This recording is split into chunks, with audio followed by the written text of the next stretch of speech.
Mesti setiap abad, kata Nabi SAW, ada orang yang memperbaiki agamanya. Bukan menjawab yang baru, bukan memperbaiki agamanya. Di zaman abad pertama ada Umar bin Abdul Aziz. Di abad kedua banyak, ada Imam Syafi'i, ada Imam Ahmad, ada yang lainnya, ada Bukhari dan segala macam. Di abad ketiga ada lagi yang lain. Abad keempat ada, abad kelima, keenam Syekhul Islam Taimiyah.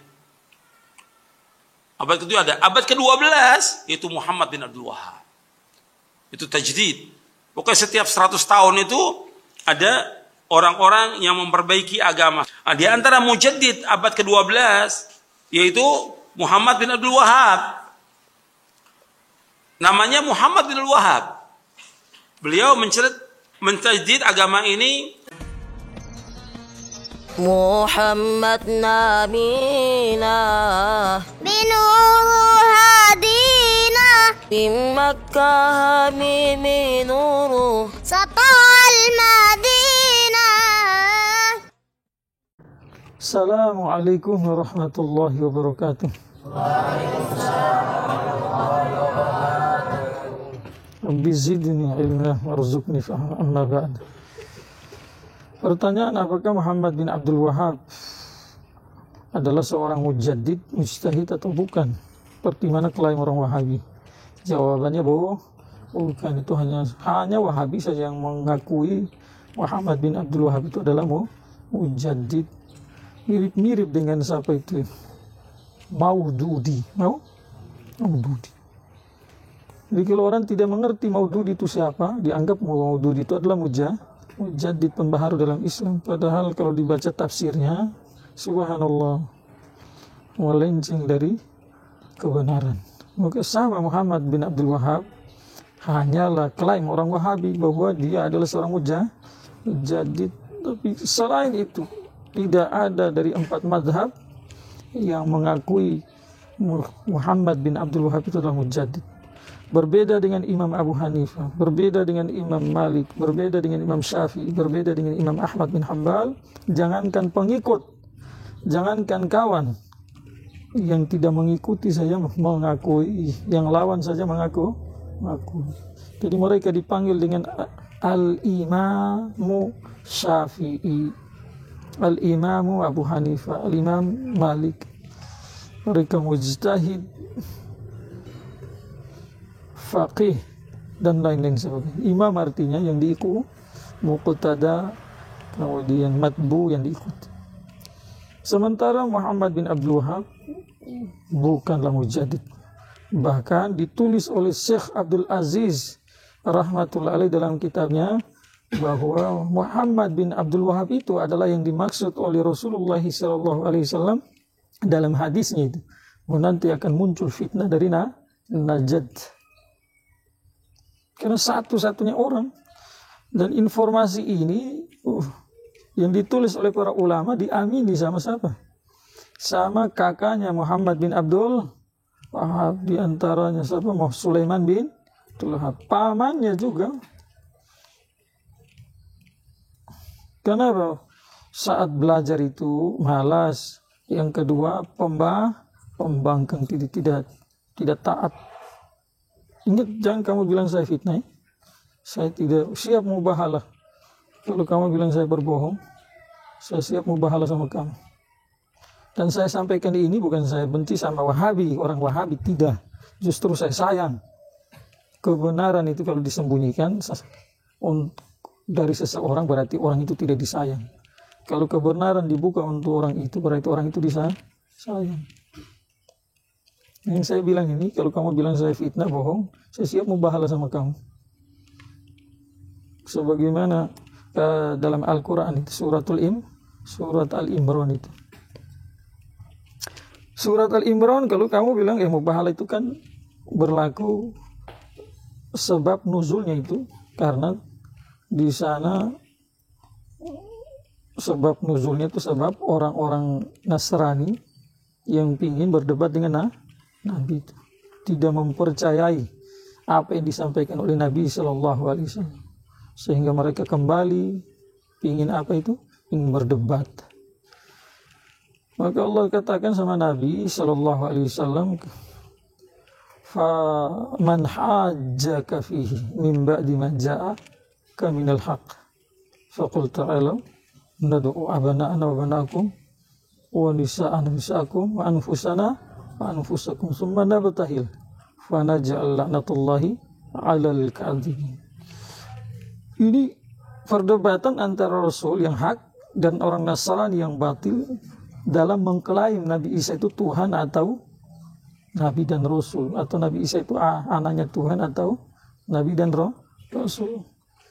Mungkin jalan pintas Allah ajarkan Rasul setelah dijelaskan Nabi Isa itu adalah Rabi Rasul. Kalau membangkang lagi, mari tidak usah panjang lebar. Panggil anak-anakmu, anak-anak kami, wanita-wanita kami, dan diri kami. Panggil sini, baru kita baku bahala. Yang bohong dilaknat sama Allah, yang jujur selamat. Zahirnya ya turunnya saat sebabnya itu karena ada perselisihan Nasrani dengan Rasulullah, tapi dilihat hukumnya umum, Nasrani batil, Rasulullah hak. Maka kalau kamu bilang saya fitnah bohong, tanpa ragu apa yang saya sampaikan ini betul, dan yang kamu beritakan itu tanpa ragu saya katakan bohong. Kalau kamu tidak percaya, maju sini kita mau bahala. Paham ya? Jadi saya lanjut.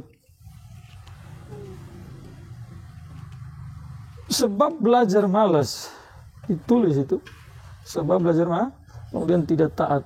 Ya itulah sudah resep dalam belajar ilmu agama itu. Malas tidak boleh, apalagi tidak taat. Nanti ilmunya tidak berkah, dicabut.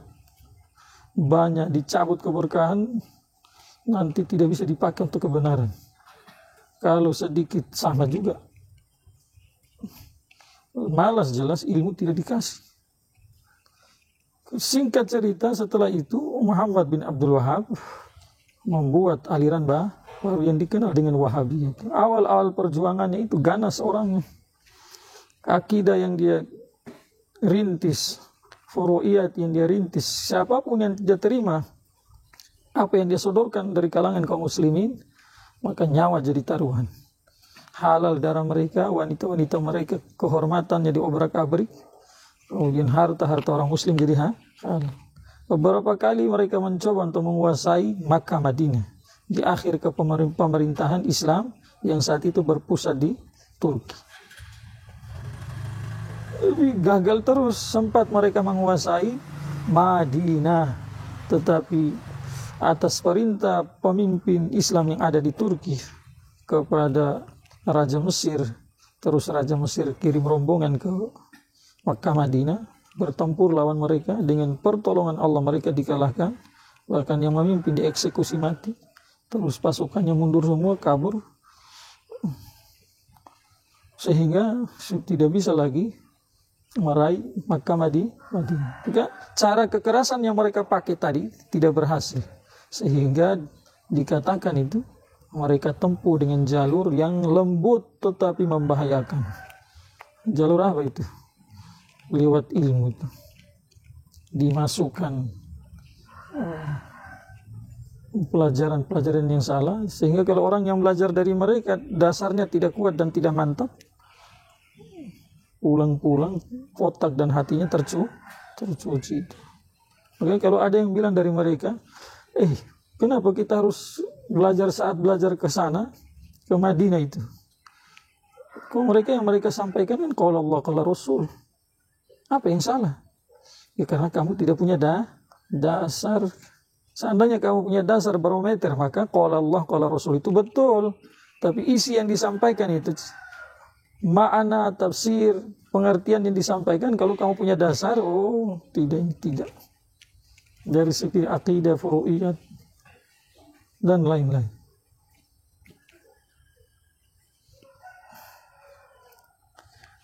Sehingga orang-orang yang belajar itu, yang tidak punya barometer awal, tidak punya pondasi, pulang-pulang, apa yang terjadi? Ana mensyirikan Bapa, ana mengkafirkan Bapa. Seenaknya tanpa tahqiq langsung membid'ahkan, langsung mengkafirkan, langsung menyesatkan. Kita aswaja ahli sunnah wal jamaah bukan tidak mengkafirkan, bukan tidak menyesatkan, tidak. Tetapi dengan penelitian yang mendalam, punya asas-asas dasar-dasar, hati-hati. Kalau sudah oke, kafir ya kafir, sesat ya sesat. Kita misalkan nih, kita orang Yahudi, Nasrani dan agama-agama selain Islam, tidak ada basa-basi, ya kafir. Non-Muslim, tidak ada toleransi di situ. Selain ahli sunnah wal jamaah, Mu'tazilah, Syiah, Khawarij, Murji'ah, kemudian An-Najariyah, kemudian apa lagi? Jabariyah, kemudian Mujassimah. Tidak ada basa-basi, sesat. Bahkan tidak sedikit ulama yang telah mengkafirkan Syiah dengan dasar yang mantul. Dasar apa? Yang bukan abal-abal. Dasar yang oke gitu. Penelitian yang mendalam baru. Bukan hanya lihat-lihat dari atas langsung turunkan bom sesat, turunkan bom kafir. Tidak. Kalau masalah akidah tidak bisa tawar-tawar. Lihat. Sebab Muhammad bin Abdul Wahhab, satu dunia sebelum datang Muhammad bin Abdul Wahhab itu itu kan ulama menulis dalam kitab itu ajma'al muslimuna ala madzahibil arba'ah. Ajma'al muslimuna ala madzahibil arba'ah. Sepakat orang-orang muslim itu ke atas 4 mazhab.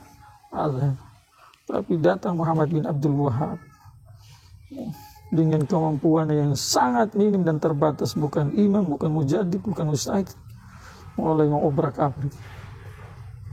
Akhirnya apa yang terjadi? Fitnah satu dunia itu.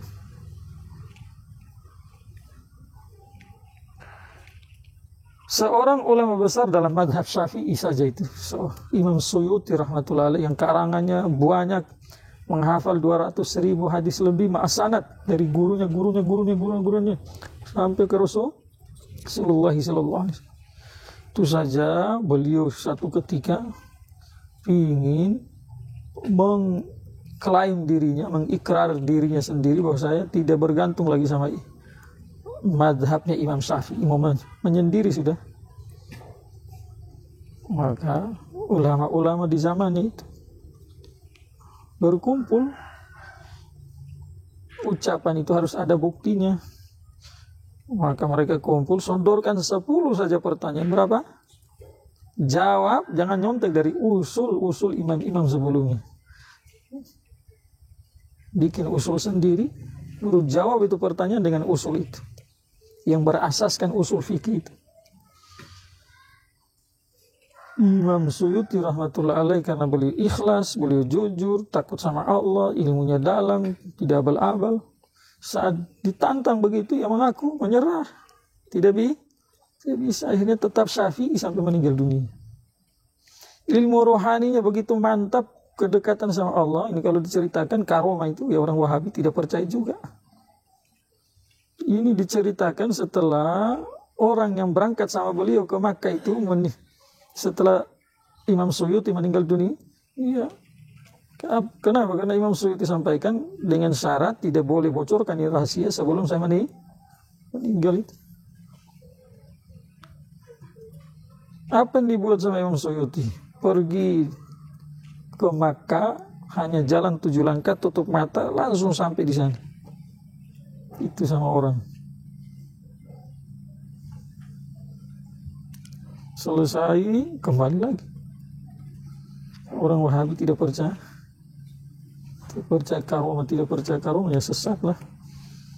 Maryam alaihissalam itu bukan nabi, tapi wali. Karomahnya apa? Dapat buah-buahan musim dingin, musim panas di musim dingin, dikunci di dalam ruangan yang bukan kuncinya dari dalam, tapi kuncinya dari luar. Siapa yang berkunci? Zakaria alaihi salam. Kullama dakhala alaiha Zakaria al-mihrab wajada indaha rizqa. kullama, kalau diterjemah dalam bahasa Urdu, Jabbi Zakaria alaihi salatu wassalam, Maryam par mihrab में दाखिल हुआ तो उन्होंने उनके पास रोजी मिला. Kapan saja Zakaria masuk ke mihrab, masuk jumpa Maryam di mihrab, maka selalu apa? Dapat rezeki bersama Maryam. Qala anna laki hadza ya Maryam. Dari mana buah-buahan ini? Qalat huwa min indillah. Innallaha yarzuqu yasha'u. Kata Maryam alaihissalatu wassalam, dari Allah. Sungguhnya Allah kasih rezeki bagi siapa yang Allah kehendaki tanpa hitung-hitung. Maka Maryam alaihissalam bukanlah nabi, bukan rasul, tapi ini satu kebiasaan yang berlawanan dengan kebiasaan umum. Nomor satu, buah-buahan dapat harus lewat pohon. Yang kedua, buah musim dingin ya didapat musim dingin, musim panas ini musim panas. Ini Maryam alaihissalam dapat buah-buahan di mana? Dalam kamar. Berlawanan dengan musim. Karena imannya bagus, amalnya kasih karomah. Baik, kalau orang Wahabi tidak percaya karomah, kasih keluar sini ayat, bikin Quran sendiri. Kisah-kisah sahabat juga banyak yang bisa berjalan di atas air. Maka Imam Suyuti tadi punya karomah seperti itu saja. Mau bilang saya tidak ikut lagi Imam Syafi'i, mau jadi mujtahid mutlak. Saat disodorkan 10 pertanyaan saya tidak bisa.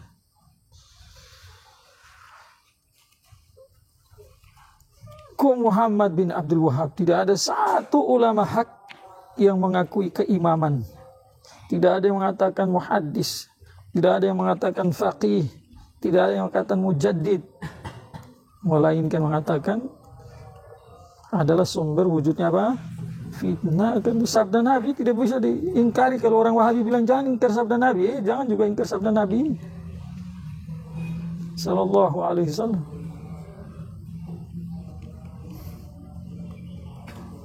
Sekarang ajaran mereka berbasis di Madinah, di Yaman Selatan. Boleh belajar di sana, tapi harus mantap pondasi. Tidak pulang-pulang tak cuci otak. Apa namanya itu?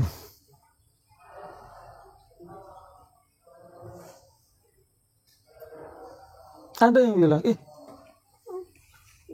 kamu mengatakan Wahabi ahli neraka, Wahabi sesat. Mereka itu tinggal di Madinah, di tanah suci. Subhanallah. Tidak ada satu dalil yang jangan sore, dhaif saja itu mengatakan hanya tinggal di Madinah saja itu bisa selamat dari kesesatan dan api neraka. Tidak ada. Banyak dalil yang mengatakan orang tinggal di Madinah itu bagus, tetapi dengan syarat imannya oke, akidahnya mantap, kemudian amalnya juga bagus. Kalau hanya bermodalkan tinggal, Abu Jahal itu tinggalnya di mana? Di Makkah. Di akhir-akhir nanti hari kiamat itu, saat datang Dajjal, bumi nanti digoncangkan itu, keluar dari Madinah orang-orang munafik. Sekian lama mereka tinggal di Madinah Makkah itu, tetapi dekat-dekat hari kiamat bumi digoncangkan. Apa yang terjadi? Yang tinggal di Madinah hanya orang yang iman amalnya bagus, akidahnya bagus, sisanya keluar jadi pengikut Dajjal sudah itu. Bahkan guru kami berkunjung ke Jordan. Beliau tanya salah satu ulama Jordan, ma ra'yuka an Albani, salah satu ulama besar mereka itu, Albani. Apa kata jawab ulama Jordan? Jangan kamu marah sama saya. Ini kata orang Jordan ini, huwa iblisu hadhil ummah. Albani itu adalah iblisnya umat ini. Wah, keras sekali. Bukan keras itu, karena perlu disampaikan satu kejujuran walaupun pahit dengar. Kerjanya iblis itu apa? Pecah belah. Suami istri akur, kasih lihat kejelekan suami, kasih lihat istri. Cerai. Satu kampung akur, dikasih lihat kejelekan, kasih bakalai, baku musuh, dan seterusnya. Maka mirip-mirip itu ada dari segi ini. Kemiripan Wahabi itu, orang di Pakistan semua Hanafi, hidup enak-enak, ulama dengan awam, hidup damai rukun. Datang Wahabi fitnah, pecah belah sana sini. Bawa Al-Quran, hadis dengan modal bohong. Indonesia juga begitu, datang Wahabi, fatwa syirik sesat sana sini. Apa yang terjadi? Bapak dengan anak satu sama lain saling mengkafir. Bukan yang saya dengar, bukan dari orang. Ini yang sampaikan ke saya salah satu orang yang di salah satu provinsi, orang tuanya mengadu sama saya itu. Anak saya bilang saya musyrik. Na'udzubillah. Kalaupun bapaknya musyrik pun, di dalam agama dilarang. Wala taqul lahuma uffin. Kata-kata musyrik didengar orang tua senang hati atau tidak? Walaupun dia musyrik, itu seandainya musyrik betulan, itu saya tidak boleh dibilang musyrik. Dakwatnya dengan bijak. Ini alasan musyrik dia jelas, langsung saja anaknya itu mengatakan orang tua yang musyrik. Maka di mana-mana menjadi salah satu sumber fitnah. Sudah saya ceritakan dulu sebab munculnya Wahabi di India, Pakistan, Bangladesh. Saat Inggris berperang dengan orang Islam, kompak susah dikalahkan, maka wujudlah poros ketiga yang memfitnah sana yang sekarang disebut dengan Wahabi. Sebagaimana diceritakan sama guru kami Syekh Abdul Musta'an damat barakatuh. Maka Muhammad bin Abdul Wahhab itu bukan mujaddid, tetapi tanpa ragu dari dialah itu sumber fitnah satu dunia, bukan satu kampung. Perlu ini disampaikan. Dan